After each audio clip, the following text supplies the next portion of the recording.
God dagen alle sammen. Da vi kommet i 2. mars. Nå vi på den plassen hvor jeg har både prøvd meg i januar og februar og ikke fått noe fisk, men det har sett veldig lovende ut.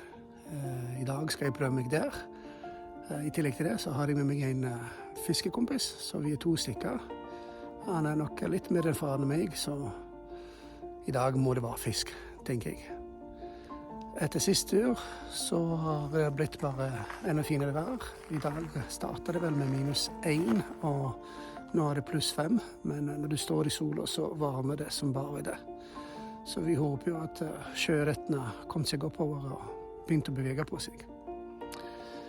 Våpen i dag jo igjen Hardien, klasse 6. Det vindstille, litt lengre fortom denne gangen her. Og så har vi en liten roserek. Nå tror jeg det nok snakk, og så må vi bare sette i gang så vi får noe fisk i dag. Ses med plassen.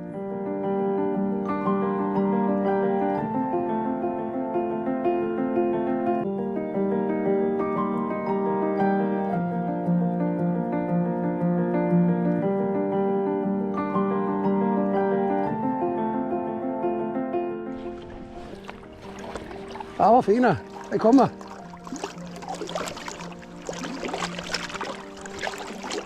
Nei!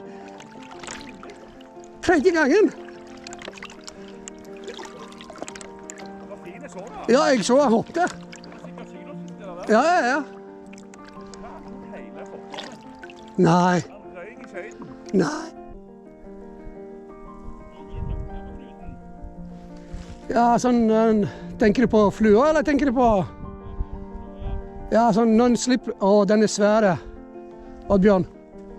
Jeg ser den her. Jeg ser han rett foran føttene mine her.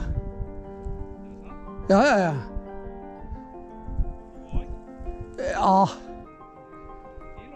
Ja, i hvert fall. Rett foran her. Å, salan, han svær. Men han beveger seg hele veien. Altså, ser du spisstangen min nå? Cirka 3 meter, bare sånn foran. Hæ? Han går sånn. Men han litt kjapp når han går opp og ned. Nå ser jeg han ikke. Den var stor, altså.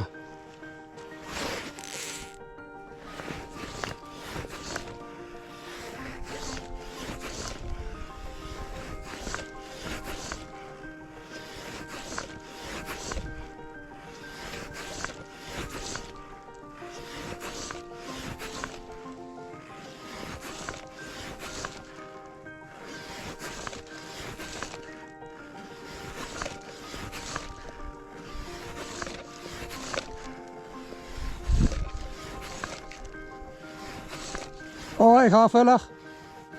Han følger etter han. Nei, han ga seg. Han ga seg. Ja. Nei, jeg så ikke. Jeg så bare fisken gå etter. Jeg så ikke...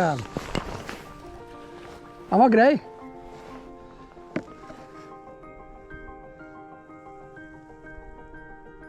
Jeg så bare hodet på han. Han hadde ikke rosereker i han.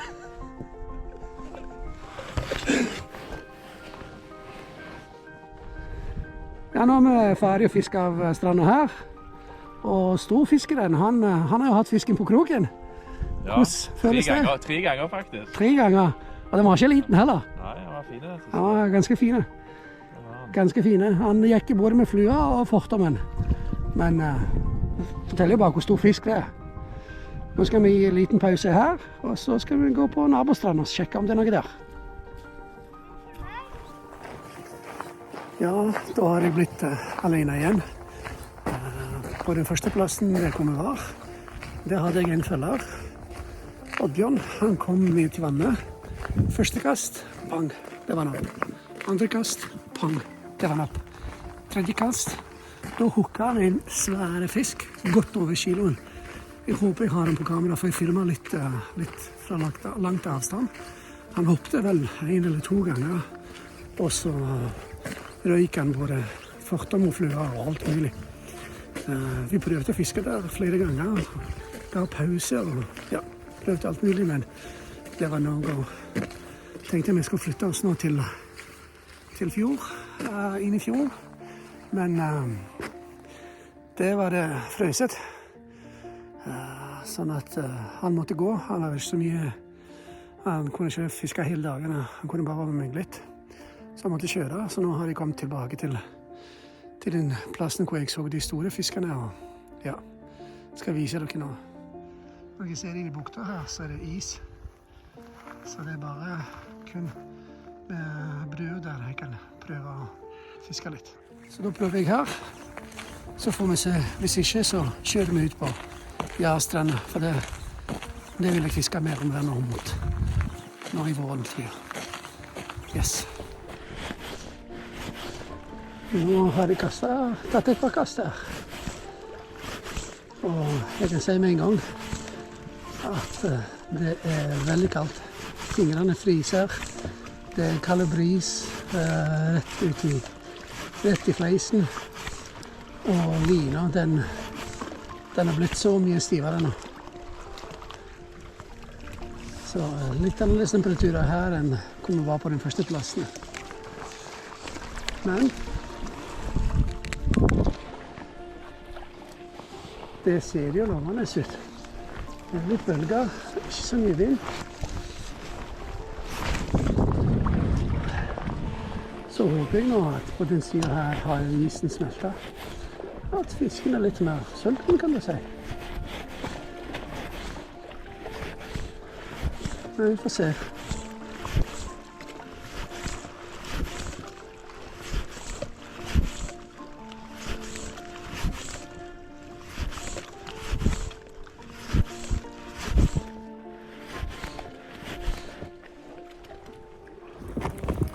Ferdig her også.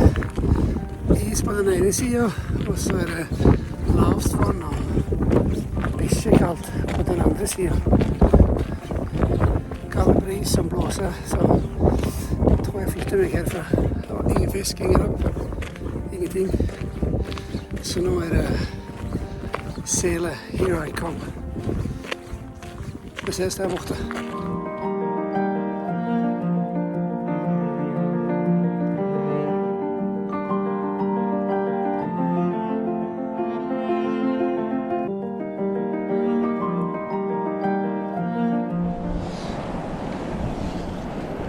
Nå har jeg fisket litt, men det blåser litt mye, feil retning.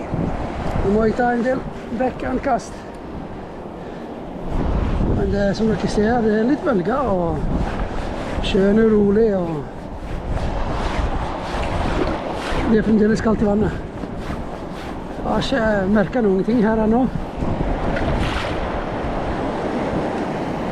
Men vi får se. Kom bølgen. Han stopper der.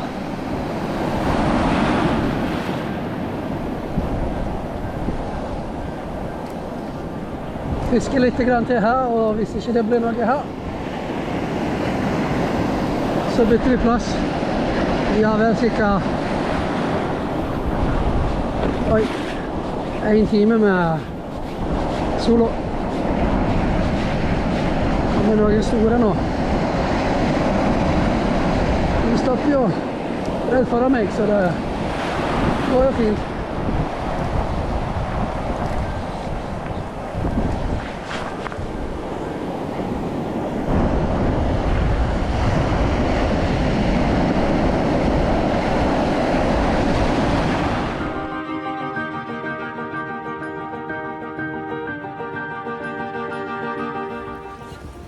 Fjerde og siste plassen for i dag.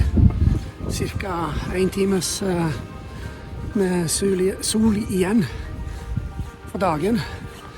Og håper det bringer lykke å få en fisk eller to. Nå beveger jeg meg på den vanlige plassen min, men jeg ser at det står allerede en og flyfisker. Så får vi se om han har fått noe. Krysser fingrene at han har fått, og at jeg kommer til å få også i tillegg. Ses på plassen.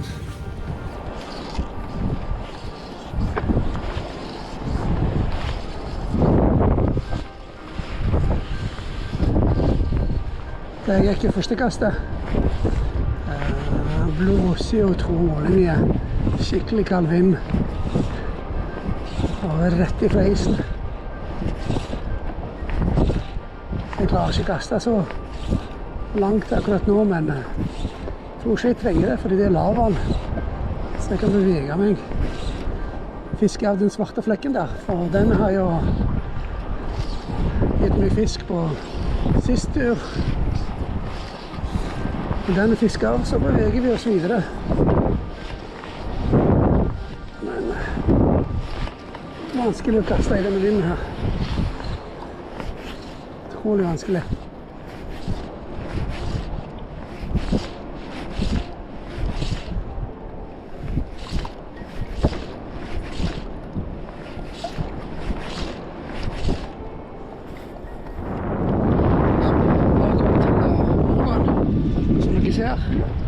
Fiske av snøen. Kom til Moland der. Og så har jeg fisket av hele denne her plassen med rosa reka. Det er kaldt. Skikkelig kaldt. Så nå skal jeg sette på en vaskebjørn. En stor vaskebjørn. Bare for å dobbeltsjekke det. På vei tilbake. Og så er vi ferdige for dagen. Jeg har fått besøk av to fugler som fisker etter mat i år. Som vanlig så pleier det å være en god tegn når de kommer inn. Og vi ser, krysser fingrene. Da er jeg ferdig for dagen. Det ble ingen fisk på den 4. plassen. Dessverre. Jeg håpte på at det skulle være i hvert fall 1 eller 2 her, men det var det ikke.